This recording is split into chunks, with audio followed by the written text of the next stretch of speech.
ለኦሮሞ ምድር ሕዝብ በስመ አብ ወወልድ ወመንፈስ ቅዱስ አሐዱ አምላክ።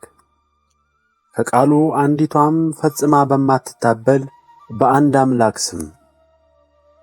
አምላክ ሁሉን ሕዝብ ሲያይ በእኩል ዓይን ነው። ራሳችንን በወገንተኝነት በጎጥ በሀብት በምን ብንከፋፍል እዚሁ ለኛው ይሆናል እንጂ የእግዚአብሔርን ኃይል ልንጋርደው ወይም ተጽዕኖ ልናሳድርበት ፈጽሞ አይቻለንም። በሚመጣው ሁሉ በእግዚአብሔር ፍርድ የሚቀሰፈውም ሆነ የሚድን እያንዳንዱ ግለሰብ የሚመዘነው ዘመን በማይለውጠው በነበረው በሚኖረው አምላካዊ ሚዛን ነው እንጂ የኛ የቡድን ወይም የዘር መለያ ጎራ በሱ ዓይን ፊት እንደሌለው ነው የሚሆነው። አንዴ በሱ ፊት ተመዝነን ከወደቅንና ለቅጣት ከተወሰነብን ምን ዓለም ቢሰለፍ ምን ተአምር ቢሰራ የሚያድነን ከቶ ሊኖር አይችልም። ደግሞ በዛው መጠን በሱ ፊት አንዴ ተመዝነን ከተመረጠን ምን እሳት ቢዘንብ የእልቂት ማዕበል መሃል ብንገባ ከቶ የሚነካር ሊኖር አይችልም። እውነተኛው ኦሮሞ አባቶችህ ማንነትህ በየዋህነትህ ሰው ወዳድነት እንዲሁም ቸርነት የሚታወቅ ሆኖ ሳለ አይደለም ለሰው ከተፈጥሮ ጋር እንኳን ተስማምቶ ተዋህዶ የሚኖር የብልህ ሕዝብና ባህል ማንነት ያላቸው ሲሆኑ ይህም ዛሬም ድረስ በገጠሩ ጠልቀው ሲገቡ በግልጽ የሚታየው እውነተኛው የኦሮሚያ ክልል ሕዝብ ማንነት ያ ሆኖ ሳለ ዛሬ ፈጽሞ መጤና ክፉ በሆነ ጨርሶም ማንነትህንና የአባቶችህን ባህልና ስነ ልቦናም የሚጠየፈውን አጸያፊ ሐሳብና ተግባር ዓይን ያወጣ ገፊነት፣ ራስ ወዳድነት እንዲሁም ጥላቻን አንግበው በፍጹም አዲስ ማንነት በስምህ ይዘው ካንተ የወጡ በመሆናቸው ላንተ ማደግ ነው የምንሰራው በማለታቸው ብቻ እንድትቀበላቸው ሊነክሱብህ የሚሯሯጡ ዘረኛ ቡድኖች በስፋት በኦሮሚያ ክልል በእንቅስቃሴ ላይ ይገኛሉ። ይህም የተፈጠረው ክፉና ከፋፋይ ለማንም ያልበጀው የኢትዮጵያ አስተዳደር ዘመን ከልጅነታቸው ጀምሮ ሲያድጉ በኦሮሞ አባቶቻቸው ትውፊትና ባህል እንዲሁም ማህበረሰባዊ አስተሳሰብና ስነ ልቦና ተቀርጸው ሊያድጉ የቻሉ ሳይሆን ከልጅነት ጀምሮ በሚውሉበትና በሚቀርጻቸው ትምህርት ቤት፣ በሚከታተሏቸው ሚዲያዎች በሚለቀቁት መርዛማ የመከፋፈልና ዘረኝነት፣ የመጠላላትና መለያየት ሰበካ ወላጆቻቸው ምንም ማድረግ ሳይችሉ ባልፈለጉት ባላሰቡት መንገድ ተቀርጸው የማያባራ አመጽና የከንቶዎች የሥልጣን ማሳሪያ እንዲሆኑ ባስገደዳቸው ትርክትና ሥርዓት ውስጥ የተቀረጹ በመሆናቸው ነው። ይህም በኦሮሞነት ስም ከእውነተኛው የኦሮሞ ማንነትና አስተሳሰብ ወጥተው ባልበሰለና ፍሬ በማያፈራ የግልፍተኝነትና ስሜት መንገድ ለእልቂት ሕዝቡን እያሰለፉ ይገኛሉ። ከምንም በላይ የሃይማኖትም ሆነ ባህል አንዳችን ምልክት በልባቸው ሳይኖር ሁሉን ነገር በሥጋ ዕቅድ በሮሮና ብሶት ወይም በጉልበት በዘር በጎራ በማሰብ ስሜትን ብቻ ማዕከል ባደረገ አካሄድ ወጣቱንም ሆነ ሰፊውን ሕዝብ ማንቀሳቀስ እየሄዱ ይገኛሉ። የስሜት ማዕበል በመሆኑ ለነሱ ይመስላቸዋል እንጂ ከድክመት የወረደ የድክመት መንገድ ነው አይደለም። ለሕዝቡ ያንን ሁሉ የምኞት ጫፍ ብልጽግናን፣ ከባዱን ሰላም፣ ደስታ፣ ገነትን ሊያመጡለት ኃይልና ችሎታ ሊኖራቸው ደጋፊ እንኳን ለማሰባሰብ የሰው ልጅ ወገንተኝነት ተፈጥሮን ነው የሚጋልቡት።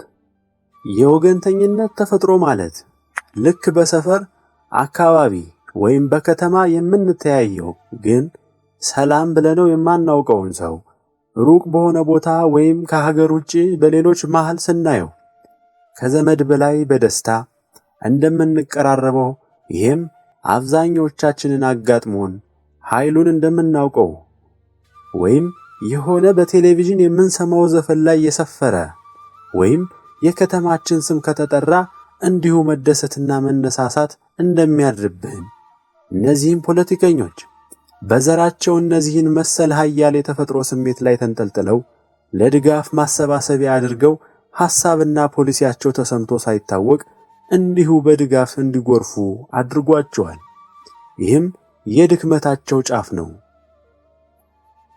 ፍጹም ደካማ ይሁኑ እንጂ ሥራ ቢሉት ምንም የማይሰራ የ4 ዓመት ሕፃን እንኳን ቤት ውስጥ ቢተውት ሁሉን አጨቂቶ አተረማምሶ ሁሉን ውድ ዕቃ ሰባብሮ ማበለሻሸት እንደማይቸግረው ሁሉ እንዲሁ ለጥፋት የሚያንስ የለምና እነዚህም ዘረኛ ፖለቲከኞች ጥፋት ለመፈጸም ግን ከማንም በላይ ኃይልን የተሞሉ ናቸው።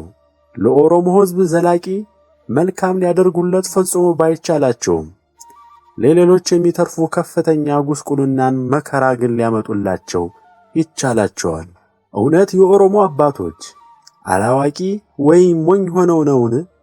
ደግነትን፣ አቃፊነትን፣ ከሰው ከተፈጥሮ መስማማትን፣ የዋህነትን ከራስ በላይ ለሌላው አሳቢነትን ተላብሰው ለዘመናት የኖሩት በበሰለ ባህልና ማህበረሰባዊ ጥበብ አዳብረው የገነቡት ዘመን የፈጀ ሀብታቸው ነው እንጂ።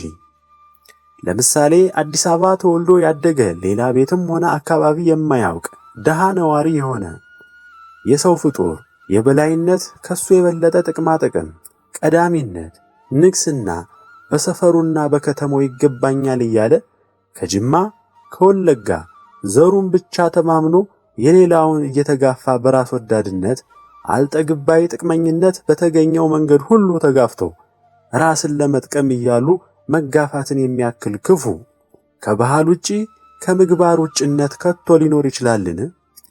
እንዲህ ያለ ከባህልም ከፈጣሪም የሚለይ ስብዕናን መላበስ ምን ትርጉም ይሰጠዋል? ይህ የራስ ወዳድ ብልጣብልጥነት ጊዜው ከፈቀደ ከመዝረፍ ከመጋፋት አለመመለስን የኦሮሞ አባቶች በባህላቸው ሳያውቁት ስለቀሩ ነው ያልተላበሱት።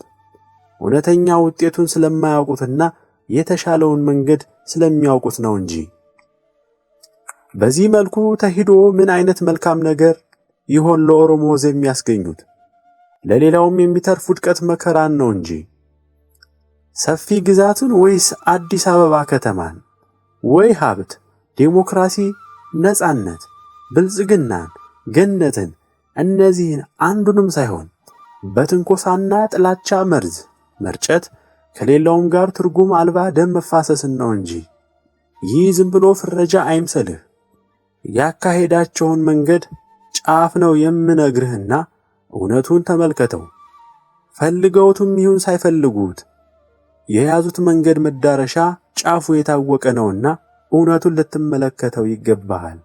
እንደው መሰናክላቸው ሁሉ ጠፍቶላቸው ምኞታቸው ቢሳካ እንኳን ለሐሳባቸው አንዳችም እውነተኛ ዘላቂ መልካም ነገር የማያስገኝ ያልበሰለ ልፊያ ውስጥ ነው ያሉት።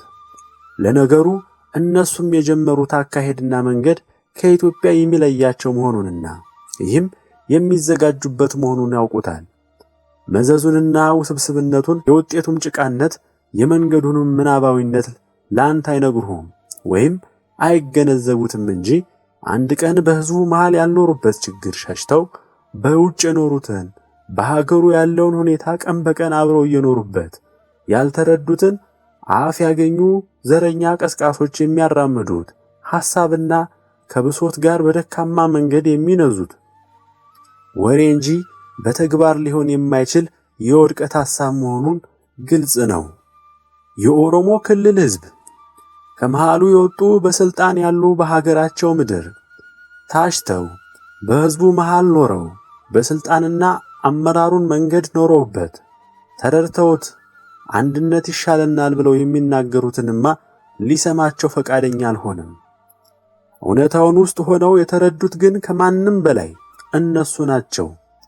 ከኦሮሞ ክልል ሕዝብ ይልቅ ሌላውን እናስቀድም ብለው ወይም ሌላው ሕዝብ ከኦሮሞ ክልል ሕዝብ በላይ እንዲወደን እንፈልጋለን ብለው አይደለም የዘመኑ ዘረኛ ጥቅመኛ ፖለቲከኞች የሚሰብኩትን የሚለያይ ነገርን አብዝተው የሚጠየፉት።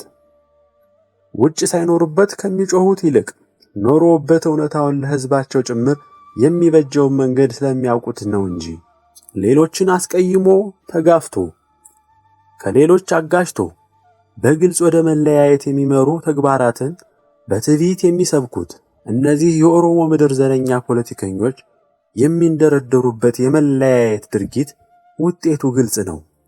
በራስ ወዳድነትና እውር ዘረኝነት ድንበራቸውን ገፍተው በአዲስ አበባ በሰሜን እስከ ወሎ ከደቡብ ከሶማሌ ግማሽ አእምሮ ያጣ ምኞታዊ ጉዟቸው ነውና ሊያስፈጽሙም የተነሱበት መንገድ እብሪት፣ የጉልበት ግድያ፣ ትውልድንና ሕፃናትን ጨምሮ በዚህ ዘረኝነት ስካር መርዞ መሳሪያ ማሰልጠን ሁሉ አሁን የሚታይ ተግባራቸው ነውና አንተም የማይቀር እውነት የሆነውን ውጤታቸውን አስቀድመህ ልታቀው ይገባሃል።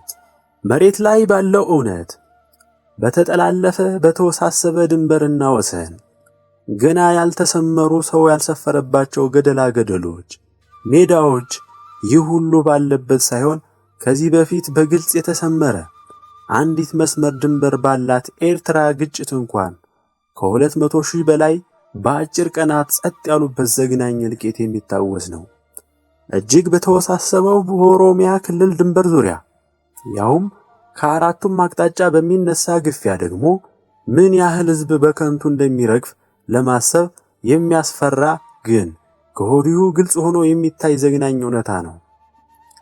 ወደዚህ ግልጽ ሆኖ ወደ ተቀመጠ ውድቀት ሕዝቡን ይዘው የሚንደረደሩት የኦሮሞ ዘረኛ ፖለቲከኞች ያለ ዕውቀትና አቅማቸው ባገኙት ዘር ላይ የተመሰረተ የባዶ ድጋፍ ሰፊውን ሕዝብ በእውር ዓይናቸው ከገደል ሊወረውሩት አይሳናቸውም።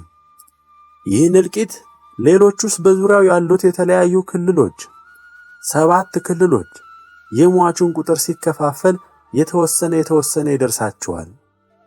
የሌላኛው ወገን እልቂት ግን ሙሉውን ለአንድ ቡድን የሚቀር ሸክምና ውድቀት ይሆናል። ሰው ምን ምክንያት ሆኖት ወደዚህ ይሄዳል? በኢትዮጵያ በተለያዩ ዘመናት በደል ያልደረሰበት የለም። ሁሉም ተጎጂ ነው። ምናልባት ጥንት ያሉት ተበዳድለው ተጎዳድተው ተጨካክነው ቢሆን እንኳ ዛሬ ያለው ትውልድና ሕዝብ እንደሆነ በተመሳሳይ ዘመን የተወለደ እኩል ከተወለደ ጀምሮ ሁሉን ግፍ፣ ሁሉን ችግር፣ ሁሉን ደስታ እንዲሁም አብሮ እኩል ያየ ተመሳሳይ መሪዎች የቆሙበት ያደኸዩት ተመሳሳይ ችግር ያለበትና የዘመን ወንድማማች ተመሳሳይ የተሻለ ዕድል ያለው እኩል አዲስ ትውልድ ነው። ሮሮና ብሶት ጋላቢ ጥቂት ጨለማዎች ካለፈው ጨለማ ቀርተው እያጠመቁ ላያድኑት ይለያዩታል እንጂ ዛሬ ላይ ከትውልዱ እኩል ያልተበደለ እኩል ያልደኸየ ከቶም የለም። ለአንዱ የሚመጣ መፍትሄ ለሌላውም የሚሆነው፣ ለሌላው የተገኘው መድኃኒት ለዚህኛውም እንዲሁ መድኃኒቱ የሚሆነው እንጂ አንዱ ተለይቶ የሚፈልገው ሌላው ተለይቶ ሌላው የማይፈልገው በሀገራችን ባሉ ዘሮችና ክልሎች ከቶ የለም። ይህም ላይኖር ይህንን እኩል ከደህየው መሃል ራሱን እየለየ መሯሯጡ ትርምስና እልቂት እንጂ ከቶ አንዳችም ትርፍ አይኖረውም። አምላክም አይወደውም። ጥቂት ጨለማዎች በስብከታቸው ይረብሻሉ እንጂ 80% ከሚሆነው የኢትዮጵያ ሕዝብ ገበሬው ሆኖ ሳለ እንደው የአማራን፣ የኦሮሞን፣ የትግሬውን ገበሬና ድሃ ቤተሰቦቹን በኑሮ ደረጃቸው አንዱን ከሌላው የሚበላለጥ የሚለያይ ሆኖ ነውን? ሁሉም በያለበት በድህነት ቤተሰቦቹን ይዞ በተመሳሳይ የኑሮ ደረጃ የሚኖር አይደለምን? እንዲያም ኑሮ ተቸግሮ ይማሩ ዘንድ የላካቸው የራሱ ልጆች ሰብስቦ የሚመርዝ ሥርዓትና በትምህርት ቤቶቹ ሳይቀር ጠላትነትን የሚሰብክ ክፉ ነጣቂ ስብዕናቸውን ስነ ልቦናቸውን ወስዶበት ከሱ ባህልና አኗኗር ከአምላኩ መንገድ ጭምር ተቃርነው ዕዳ እንዲሆኑ የሚያደርግ ዘረኛ ጠላት ተነሳበት እንጂ። ለዚህ ሁሉ ቀውስ የዳረገን የእምነታችን ድክመትና ስንቱን ይዞ ያሻገረንን የአምላካችንን ክንድ መልቀቃችን ቢሆንም በትርምሳችን ተጠምደን ይህንን እንኳን እንዳናስተውል ሆነናል። በፍቅር መኖር ራስ ወዳድነትን መጠየፍ፣ ጥቅመኝነትን መጠየፍ፣ ይህ ሁሉ ለሰማይ ቤት መግቢያ ብቻ መስሎ ይታየናል። ለራሳችን ምድር መድኃኒትነትን ጭምር እዚሁ ምድር ላይ መጥቶ መስበኩን ማን አስተውሎት?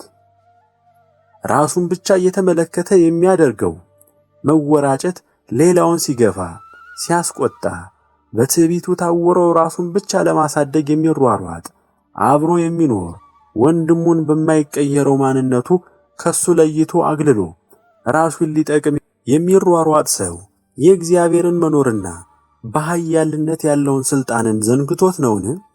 የክርስቶስ ሌላ ማንነቱ የሆነውን ወንድማዊ ፍቅርን እየናደ የሰው ፍጡሩን በማይቀየረው ማንነቱ እያገለሉ መኖር እውነት በእግዚአብሔር ማመኑ ፍጹም ትተነዋል እንዴ?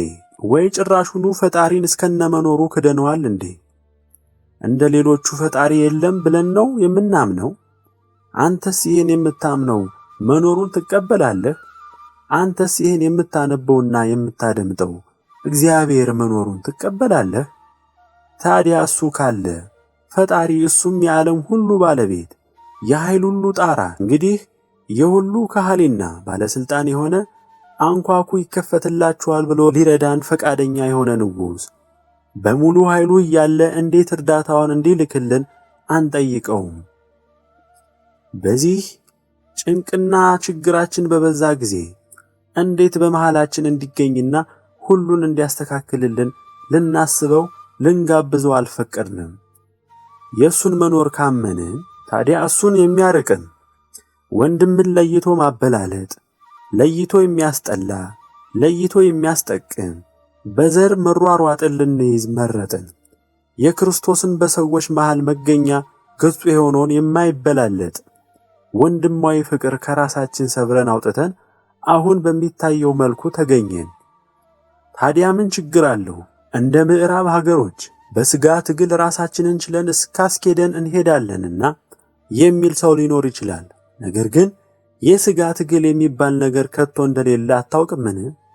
ሁለት ጎራ ብቻ እንዳለ አታውቅምን? አንዱ የእግዚአብሔር ሌላው ደግሞ የሰይጣን። ከሁለቱ መሃል የሚባል ቦታ ፈጽሞ እንደሌለ ሊኖርም እንደማይቻል አታውቅምን? በጎችን እረኛቸው ጥሏቸው ቢሄድ አነፍንፈው ሲከታተሉ የነበሩ አውሬዎች ሁሉ ከቶ ችለው ዝም እንደማይሉ አታውቅምን? ከቶ የትኛው በግ ይሆን ማንም ሳይነካው ሊኖር የሚችለው? ምዕራባውያን ፈጣሪን ክደው በብልጽግና የሚኖሩት ከሰይጣንም ከእግዚአብሔርም ርቀው ነውን? ጨርሶ ወደ አንደኛው ስለተጠቃለሉ ነው እንጂ የተማረከን ወታደር ሲገድል የሚውል ማን ጠላት አለ? ቢያደርግም ሌሎች እንጂ እንዳይሰጡ እንቅፋት ይሆንበታል እንጂ ለሱ ምን ጠቅሞት? በብልጽግና በሀብት ቢኖሩ ምን ቸግሮት? እነሱ እንደሆነ አልፈው ልጆቻቸውን የሚሆኑትን ጾታ የማስመረጥ መብትና ነጻነት በሕግ ጥበቃ የሚደረግለትን ባህል እስከ መከተል ድረስ ሄደውለታል። ወደ ቤቱ ገሃነም እስኪደርሱ ባላቸው ጉዞ ስለምን ይነካቸዋል? እኛም እረኛችንን ብንገፋው ብናርቀው ጋባዥ የማይፈልገው ርኩስ መንፈስ በነጻነት ሙሉ ኃይሉ ነክሶብን ይፈነጭብናል። በሀገራዊም ሆነ በየትኛውም ትግላችን ውስጥ ስልጡን ሆነን ብለን ወይ ደግሞ ዝንጉ ሆነን አምላካችንን በመሃል እንዲገኝ ሳንጋብዘው ከሕይወትና ትግላችን አርቀነው ብንተረማመስ ጋባዥ የማይፈልገው ሰይጣን በመሃላችን ተገኝቶ የምናያቸውን ነገሮች በሙሉ ያስደርገናል። ዘረኞች በሄዱበት ቦታ ሁሉ የሚከተላቸው ሞትና ደም ለአፍታ ደርቆ የማያውቀው ጥላቻን በልባቸው ይዘው ዘር ለይቶ ጥቅመኝነትን ተዋህደው በዘረኝነት ተሰብስበው ግር ብለው በወጡ ሰዎች መሃል ለሰው አእምሮ የሚከብድ አሰቃቂ ነገር ሁሉ የሚከሰተው ስለምን ይመስልሃል? እያንዳንዱን ሰው በተናጠል ብትጠይቀው ከቶ ሊያደርገው የማይችለውን የሚጠየፈውን ነገር በተሰበሰቡ ሰዎች መሃል ተደጋግሞ ሲደረግ ለምን ይመስልሃል? በየግል ያላቸው የተሻለ ሰብአዊ አእምሮ ጠፍቶ በጋራ አንድ የሚያደርጋቸው ሰው በቁሙ የሚያስቃጥል፣ ዘግዝቆ የሚያሰቅል፣ በስለት የሚቆራረጥ፣ በስቃይ የሚደሰት አዲስ አእምሮ በአንድነት ይላበሳሉ እንጂ በዛ የቡድን መንፈስ ላይ መሪነቱን የሚቀዳጀው መሃል ለመግባት ግብዣ የማይፈልገው ክፉ መንፈስ እያንዳንዱ ሰው አእምሮ ውስጥ እንደፈለገው ተመሳሳይ ሐሳብ የማስቀመጥ ትዕዛዝ በመስጠት ማስተባበር የሚያስችለው መናፍስታዊ ተፈጥሮን በመጠቀም አንድ የጋራ አእምሮ አስይዞ በየግላቸው የሚጠየፉትን በኋላም የሚጸጸቱትን እንደሌለ ሰው የሚኮንኑትን ተግባር እንዲሁም ሌላም ያለ ንግግር የተቀናጁ ጥርጣሬያቸው፣ ድንጋጤያቸው፣ ፍርዶች፣ የአንድ ላይ ሐሰተኛ ፍርጃዎች በአንድነት ያለ ንግግር ተግባብተው አሰቃቂ ተግባሮችን በአንድ አእምሮ ያሰራቸዋል። ሌላም ጊዜ በየትኛውም ቦታ ማንኛውም ሰው ክርስቶስ የሚቃወመውን ነገር ሲያደርግ የፍቅር ፍጹም ተቃራኒ የሆነውን ዘረኝነትን ሲሰብክ ራሱን ጋብዞ የሚመጣ መንፈስ ምሁሩን አእምሮ አልባ እስኪመስል ድረስ ተቆጣጥሮ ክፉ ያናግረዋል፣ ያሰራዋል። የዚህ አይነት ክፉ ወንድምን ከሌላው መክፈልና ለይቶ ጥቅመኝነትን መስበክ ደግሞ አንዴ ባለቤቱ መንፈስ ከገባበት ነገሩን አራማጁ ሰው እንዳቀደው ኦሮሞና ሌሎች በሚለው ክፍፍል ጸንቶ የሚያበቃና በዛው የሚቀጥል ሳይሆን አንዴ የወገንተኝነት መሪ መንፈስ ካስገቡት ልክ ከላይ እንደመቱት መስታወት ከዋናው ስንጥቅ መስመር ተከትለው ሌላ የበዙ ክፍፍሎች ስንጥቅጥቅ እስከ ጥጋ ጥጉ እንደሚዛመት ኦሮሞ ወይም አማራ ብለው ክፍፍልን መርጠው ከላይ ራሳቸው የከፈሉበት መንፈስ ወርዶ የወለጋ ኦሮሞ፣ የአርሲ ኦሮሞ እያለ እየቀጠለ መጨረሻ የሌለው ነቀርሳ መንፈስ መሆኑ የሚወራው ሳይሆን በተግባር የሚታይም መገለጫው ነው። ቀድሞስ ቢሆን በዚህ መሃል የሚነክስ መንፈስ ከዛ ዘር ወይ ከሌላው ዘር ምን የተለየ ጉዳይ አለውና በቻለው መጠን የልዩነትና ባላንጣነትን ወገን ለይቶ ጥቅመኝነትን መንፈስ አንግሶ ፍቅርን እስከተቻለው መጨረሻዋ ቅንጣት መስበር ነው እንጂ በፍቅር የሚመስለውን ክርስቶስን የወንጌልን ሁሉ ጭምቅ መልእክት በጽኑ መዋጋት ነው እንጂ። ቅዱስ ጳውሎስ እንደተናገረው ትንቢት ቢኖረኝም ምስጢርንም ሁሉና ዕውቀትን ሁሉ ባውቅ ተራሮችንም እስካፈልስ ድረስ እምነት ሁሉ ቢኖረኝ ፍቅር ግን ከሌለኝ ከንቱ ነኝ ብሏል። ምን ባለ መንፈሳዊ ጸጋ ባለቤት፣ ምን ባለ ቅዳሴ፣ ባለ ማህሌት ብንሆን ያ ሁሉ በዜሮ ተባስቶ እምነት ከሌላቸው ኃጢአተኞች ጋር በአንድ ላይ እንወድቃለን። ሀገራችን ከፊቷ የቆመው መከራ ግልጽ የሆነ ነው። ከክፋቱና ስፋቱም የተነሳ ከሌሎች ይልቅ በትንቢት መጽሐፍ ተዘርዝሮ የተገለጸ ሆኗል። በትንቢት ተገልጦ በብዛት መጻፉም መነገሩም በእኛ በሰይፉ ወዳቂዎች ላይ ቀድሞ ለመዘባበት ወይም ደግሞ ካለፈ በኋላ ቃሉን መፈጸሙን ያዩ አማኞችን ለማስገረምና ማስደነቅ ታስቦ ሳይሆን በአሁኗ ሰዓትና ደቂቃ ከደጃፉ የተሰለፍነውን የእግዚአብሔር ልጆቹ አይተን እንድንድንበትና መከራውን እናልፍበት፣ ጊዜውን እናሳጥርበትና እንድናተርፍበት ዘንድ ነው። ይህንንም ማድረግ የምንችለው ከሁሉ ቅድሚያ የአምላክን በመሃላችን መገኘት በመናፈቅና የሚጠየፋቸውን ማናቸውንም ነገሮች ከመሃላችን በማራቅ ለሱ ጋባዥ በመሆን ነው። አምሳሉ የሆነውን የሁሉን ፍቅር አጥፍተን ዘረኝነትን ከሌላው ተለይቶ ጥቅመኝነትን እስካልተውን ድረስ ይሄው ተግባር ግብዣ የሆነው ሌላው አካል ነክሶብን ትግል ኑሯችን መከራ ሕይወታችን ሆኖ በጭቃ እየዋኘን ዘመናትን እናሳልፋለን። በዚህም ምክንያት ከየትኛውም ምድራዊ ትግላችን ፊት የእግዚአብሔር ሕግ ከሁሉ በላይ አጽንተን መሰረት በማድረግ ራሳችንን አስገዝተን እሱ በመሃላችን መሆኑን እናረጋግጥ። ከዛ በኋላ ባለው ማንኛውም እንቅስቃሴያችን እሱም ስህተቱን አርሞ በጎደለው ሞልቶ ያላሰብነውን ፈጽሞ የትኛውም ጠላት የማይቋቋመውን ድል አድራጊዎች እንሆናለን። ለራሳችን አልፈን ለሌላው የሕይወት ደስታ እንሆናለን። ችግሮቻችን ላንለያቸው የፈለግን ይመስል ስንዘምራቸው ስንደጋግማቸው የምንኖር ሳንሆን ሁሉ ተፈቶልን በሰላም የምንኖር እንሆናለን። ስለዚህም ያንተ ምርጫ አምላክህን ማስቀደም በልጅነት ሆኖ ከሚመጣው ሁሉ ይቅርታና ጥበቃ በመለመን የጸና ይሁን። ከሁሉ ዘረኛና እንቅስቃሴያቸው ራስን አግል። ከሌሎች ወንድሞች ጋር ግንኙነትን አጠንክር፣ አስፋ። በእኩልነት ፍቅር ኖረህ አምላክህን አስቀድም። እሱን በርትተህ ያዝ። በምታደርገው ቀሪው የምድር ትግልህ ጠላቶችህ ከደጅ ሳይደርሱ በቦታቸው ተነው ይደመሰሳሉ። አምላኩን ትጥቁ እንዳደረገው ንጉሥ ዳዊት በዘመትክበት ሁሉ ካንተ ቀድሞ ድል በሜዳው ይጠብቅሃል። ኢትዮጵያዊነት እንዲሁ በባንዲራ የሚገለጽ ወይም ደግሞ በዘረኞች አንደበት ተወሮ የተያዘ ምድር መጠሪያ ወይም ደግሞ የአፍሪካ አንድ ሀገር ቅርጽ ተብሎ እንደሚነገረው አድርገህ አትየው።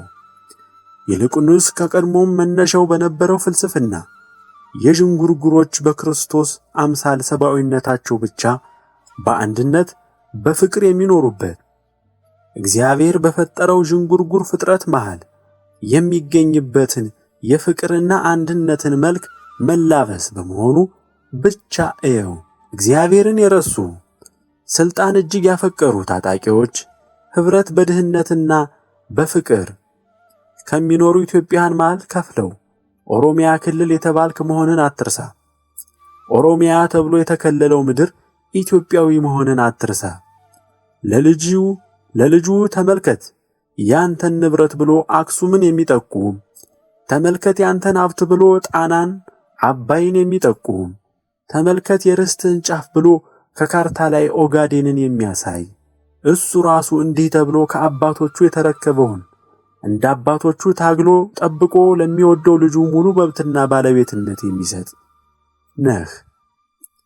አባቶቹ ደማቸውን ከፍለው የገዙለትን ጥሎ ጠቦ የሚሸጎጥ ከፍተኛ ቁጥርን ይዞ ሳለ ከንቱ ስልጣን ፈላጊዎች በዘረኝነት በሮሮ ዘላለም የማይለቅት የተጎጅነትን ትርክት በማልቀስ የሚጠምዱት ዘግናኝ እልቂት አልፈው ራሳቸውን አሳድገው ታላቅ እንደሆኑት እስራኤላውያን ሳይሆን ዘላለም ሮሮ በመደጋገም ተጎጅነትን በመተረት የዘር ተጠቂነትን በማላዘን ሳይቀየሩ እንደኖሩ ጥቁር አፍሪካውያን እንድትሆን የሚያደርጉህን የምትከተል አትሆን። ትልቅ ቁጥርና ተጽዕኖ ፈጣሪነት ይዘህ ሳለ ጥቂቶች ስልጣንን በመፈለጋቸው ብቻ ሌሎች አናሳዎች በኢትዮጵያ ውስጥ ሊጎዱን ነው፣ እንዲህ ሊያደርጉን ነው በሚል ከንቱ ለቅሶ የያዙ የበታችነት ስሜት የተጠናወታቸው ጠባቦች የሚያሽከረክሩ ሳይሆን በሰፊ ሙሉ ቁመና ያለህ ትልቅ መሆንህን ተማምነህ በፍቅር አንድነት ክብር የምትኖርበትና የእግዚአብሔር ምድር ኢትዮጵያን የሚያድነው ኢትዮጵያዊ እንድትሆን ከቶ ምን ያንስሃል? በኢትዮጵያ ይመጣል በተባለው መከራ በየትኛውም በኩል ያሉ ዘረኞች ከየትኛውም ዘር ይሁኑ በቅስፈት ይመታሉ፣ እርስ በርስ ይወድቃሉ። እግዚአብሔርም የዚህን ዘር ብሎ ከክፉ ከዘረኞች መሃል አንዱን ወዶ አይመርጥም። ማንኛውም አንዱን ወንድሙን ከሌላው ከፍሎ ለይቶ ጥቅመኝነትን የሚፈልግ የክርስቶስ ምሳሌ የሆነውን መስፈርት አልባ ወንድማዊ ፍቅር ላይ የተነሳ ሁሉ በአንድነት ይወድቃል። እናም ተነስተህ ድል በሚሆን ፍቅርና አለመገላለል አለመመራረጥ ሆነህ ከአምላክህ ከሌሎችም ከየሁሉም የሆኑ ወንድሞች ጋር በህብረት ሆነህ አምላክህን ከሚመጣው ሁሉ ያድንህ ዘንድ በፈቃዱ ያኖር ዘንድ በመማፀን ጽና። ከሚመጣው መከራ ሁሉ እንዲጠብቅህ ቅረበው። መጽሐፉ እንዳለው ከኢትዮጵያውያን ጋር እጆችን ወደ እግዚአብሔር ዘርጋ። የተተነበየው የሚመጣው መከራ እልቂት ያለ ንስሐ በኃጢአት ጨቅይተው በመጣባቸው አልፎም አሻፈረኝ ብለው በተነሱ የፍቅር ተቃራኒ ጽልመት የሆነ ዘረኝነትን በተላበሱት መሃል እንዲቀር የነሱ ጉዳይ ይሆን ዘንድ አንተ ራስህን አንጻ፣ አንተ ራስህን አድን። ሀገርን ለማዳን በከንቱ ምድራዊ ፖለቲካ ልፊያ ላይ ሳይሆን በእግዚአብሔርና በሱ መንገድ ላይ ትጋ። እውነትም አለና እንደ ልጁ ሆነህ እጄን ያዘኝ በለው። ድህነት ከኃጢአት ለነጹት እንጂ የሆነ ፖለቲካ አቋም ለያዙት አይደለምና በንስሐ ታጥበህ ራስህን ከኃጢአት ጠብቀህ ዘወትር ድህነቱንና ይቅርታውን በመለመን ተዘጋጅተህ ኖር። ስለ ዘራቸው ስለ ፖለቲካቸው ሳይሆን ስለ ፍቅርና እግዚአብሔር ልጅነታቸው ባመኑት እግዚአብሔር ተጠብቀው ከሚጠርፉት ጥቂቶቹ መካከል ሁን።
ሃሌሉያ ሰላም ለኪ ኦ ማርያም ደብረ መቅደሱ ለእግዚአብሔር ሰላም ለኪ እንተ መልዕልተ ኩሎሙ ቅዱሳን። በስመ አብ ወወልድ ወመንፈስ ቅዱስ አሃዱ አምላክ አሜን። እነሆ የማርያም መንገድ ማምለጫ መዳኛ ለአዳም ዘር በሙሉ የእግዚአብሔር አንድነት ፍቅር የእመቤታችን ቅድስት ድንግል ማርያም አማላጅነት ከሁላችሁ ጋር ይሁን እያልን የማርያም መንገድ የተሰኘ አዲስ መንፈሳዊ ሚዲያ ይዘን ቀርበናል። በዚህ መንፈሳዊ ሚዲያ አብ ወልድ መንፈስ ቅዱስ ያዘጋጁት እምዬ ቅድስት ድንግል ማርያም የባረከችው የሥጋና የነፍስ ምግብ የሆኑ ሐልወተ እግዚአብሔር፣ ትምህርተ ሃይማኖት፣ ክብረ ድንግል ማርያም፣ ዝክረ ቅዱሳን፣ ገድለ ቅዱሳን፣ የኢትዮጵያ ኦርቶዶክስ ተዋሕዶ ቤተ ክርስቲያን ታሪክ፣ ሥርዓተ ቤተ ክርስቲያን፣ የሀገራችን ቅድስት ኢትዮጵያን ታሪክ፣ የኢትዮጵያ ነገሥታትና የጀግኖች አርበኞች ታሪክ እንዲሁም መንፈሳዊ ዘጋቢ ፊልም ያገኙበታል። የማርያም መንገድ ማለት መዳኛ ወይም ማምለጫ ማለት ሲሆን ትውልዱ ስለ ኦርቶዶክስ ተዋሕዶ ቤተ ክርስቲያንና ሀገረ እግዚአብሔር ሀገረ ማርያም ተብላ ስለምትጠራው ቅድስት ኢትዮጵያ ታሪኳንና ማንነቷን እንዲያውቅ አውቆም የራሱን ቅዱስ የሆነ ታሪክ እንዲሰራ ለማስቻል የሚሰራ ኢትዮጵያዊ ቀለም፣ ኢትዮጵያዊ አሻራ ያለው ሚዲያ ነው። በውኑ ኢትዮጵያዊ መልኩን ወይስ ነብር ዥንጉርጉርነቱን ይለውጥ ዘንድ ይችላልን? በዚያን ጊዜ ክፋትን የለመዳችሁ እናንተ ደግሞ በጎ ለማድረግ ትችላላችሁ። ትንቢተ ኤርምያስ ምዕራፍ 13 ከቁጥር 23። ይህንን መንፈሳዊ ሚዲያ ለመደገፍ ሼር፣ ላይክ፣ ሰብስክራይብ ያድርጉ። እናመሰግናለን። እነሆ ከዛሬ ጀምሮ ትውልድ ሁሉ ብፅዕት ይሉኛል። የሉቃስ ወንጌል ምዕራፍ 1 ከቁጥር 48። ሰላም ለኪ እንተ መልዕልተ ኩሎሙ ቅዱሳን